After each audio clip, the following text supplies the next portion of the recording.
Friends good morning అందరికీ. ఈరోజు వివిధ వార్తా పేపర్లో వచ్చినటువంటి విద్యా మరియు ఉద్యోగ సమాచారం మేము ముందుకు తీసుకురావడం జరిగింది. వీడియోని అయితే ఖచ్చితంగా లైక్ చేయండి. మన ఛానల్ కొత్తగా వస్తే సబ్స్క్రైబ్ కూడా చేసుకోండి. ఎందుకంటే ఇంపార్టెంట్ ఎడ్యుకేషన్ అప్డేట్స్ అన్ని మన ఛానల్లో అప్డేట్ చేస్తుంటా. మీకు కూడా అవి అందాలంటే ఖచ్చితంగా సబ్స్క్రైబ్ చేసుకోవాలి. అట్లనే టెలిగ్రామ్ ఛానల్ ఉంది, అందులో కూడా జాయిన్ కాండి. మీకు ఇంపార్టెంట్ అప్డేట్స్ అందులో కూడా అప్డేటెడ్గా అందుతాయి. ఈ రోజుకు సంబంధించిన విషయాలు అయితే చూద్దాం. నేడు ఇంటర్ అడ్వాన్స్డ్ సప్లిమెంటరీ ఫలితాలు మధ్యాహ్నం ఆన్లైన్ ద్వారా విడుదల. మే 22 నుంచి జూన్ 3 వరకు జరిగిన ఇంటర్మీడియట్ అడ్వాన్స్డ్ సప్లిమెంటరీ పరీక్షల ఫలితాలు విడుదల చేస్తారు. ఈరోజు మధ్యాహ్నం 12 గంటలకు ఆన్లైన్లో ఫలితాలను విడుదల చేయనున్నట్టు ఇంటర్ బోర్డు ప్రకటించింది. అయితే ఇంటర్ ఫలితాలను నేరుగా కాకుండా ఆన్లైన్లో విడుదల చేయనున్నారు.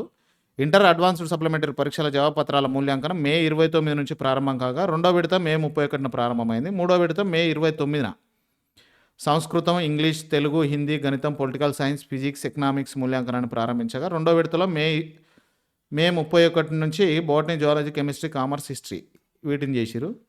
ఈ నెల 10తో ముగించారు.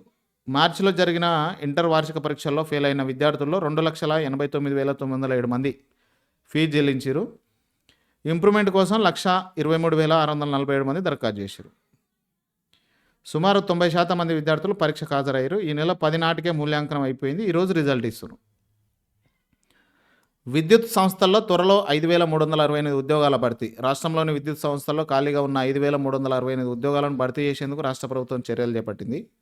దక్షిణ తెలంగాణ విద్యుత్ పంపిణీ సంస్థల్లో 2,005, ఉత్తర తెలంగాణ విద్యుత్ పంపిణీ సంస్థల్లో 2,170, ట్రాన్స్మిషన్ కార్పొరేషన్లో 703, జనరేషన్ కంపెనీ 490 ఈ పోస్టులకు సంబంధించి నోటిఫికేషన్ విడుదల చేసేందుకు సిద్ధమవుతుంది. దీనికి బీటెక్, బీఈ, డిప్లొమా, ఐటీఐ పూర్తి చేసిన అభ్యర్థులు దీనికి అప్లై చేసుకోవచ్చు.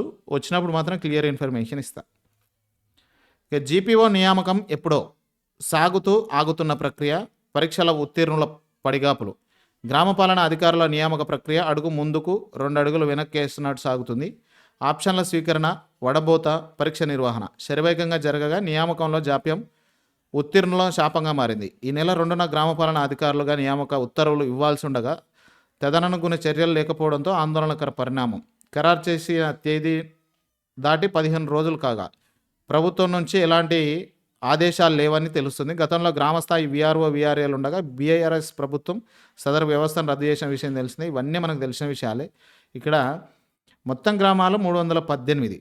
ఇది కరీంనగర్ జిల్లాకు సంబంధించి. రెవెన్యూ గ్రామాలు 210, రెవెన్యూ డివిజన్ 2, పరీక్ష రాసిన వాళ్ళు 190 మంది, పరీక్ష అర్హత సాధించిన వాళ్ళు 163 మంది.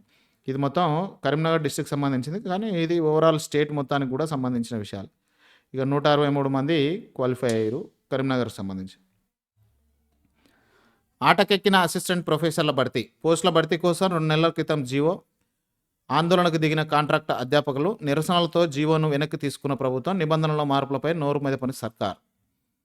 ఇది చాలా రోజుల నుంచి ఈ విషయం అయితే పేపర్లో వస్తుంది, మనం అందరం కూడా చూస్తున్నాం. ఆ మార్గదర్శకాల వల్ల తమకు నష్టం జరుగుతుందని కాంట్రాక్ట్ అధ్యాపకులు అభ్యంతరాలు వ్యక్తం చేసిరు. న్యాయం చేయాలంటూ 12 యూనివర్సిటీల పరిధిలో పనిచేస్తున్న కాంట్రాక్ట్ అధ్యాపకులంతా ఆందోళనకు దిగిరు. 13 రోజులుగా అన్ని యూనివర్సిటీల్లో క్లాసులు బంద్ పెట్టి నిరసన కార్యక్రమాలు నిర్వహించారు. పీజీలు, పిహెచ్డీలు పూర్తి చేసి ఎదురు చూస్తున్న నిరుద్యోగులకు ఈ జీవో వల్ల అన్యాయం జరుగుతుందన్న మరో వాదన బయటకు వచ్చింది. మార్గదర్శకాల్లో మార్పులు చేసి పోస్టులను భర్తీ చేయాలని బీఆర్ఎస్వి రాష్ట్ర నాయకులతో పాటు విద్యార్థి సంఘాల ప్రతినిధులు ప్రభుత్వాన్ని డిమాండ్ చేశారు. ఈ అసిస్టెంట్ ప్రొఫెసర్ లేక దెబ్బతింటున్న వర్సిటీల ప్రమాణాలు.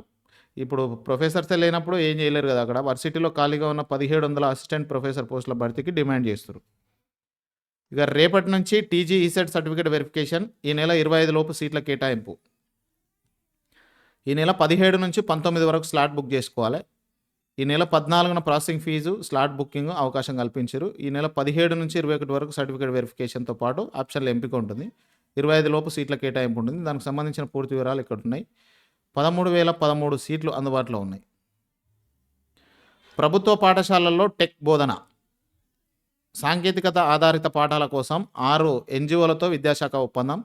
స్టెమ్ సబ్జెక్టులో వీడియో ఆధారిత బోధన, కోడింగ్, కంప్యూటేషన్ థింకింగ్తో పాటు నీట్, జేఈఈ, క్లాట్ పోటీ పరీక్షలకు శిక్షణ, బాలికల అక్షరాస్యత, విద్యావకాశాల పెంపు, ఉచిత కార్యక్రమాన్ని చేపట్టనున్న సంస్థలు ఇవన్నీ కూడా ఉన్నాయి. ఇది మొత్తానికైతే ఈరోజు వరకు ఉన్నటువంటి విద్యా మరియు ఉద్యోగ సమాచారం. మీరు ఇంకా ఏమైనా తెలుసుకోవాలనుకుంటే ఖచ్చితంగా కామెంట్లో రాయండి. నేను ఆ విషయాన్ని మీకు క్లియర్గా ఎక్స్ప్లెయిన్ చేస్తాను. Thank you.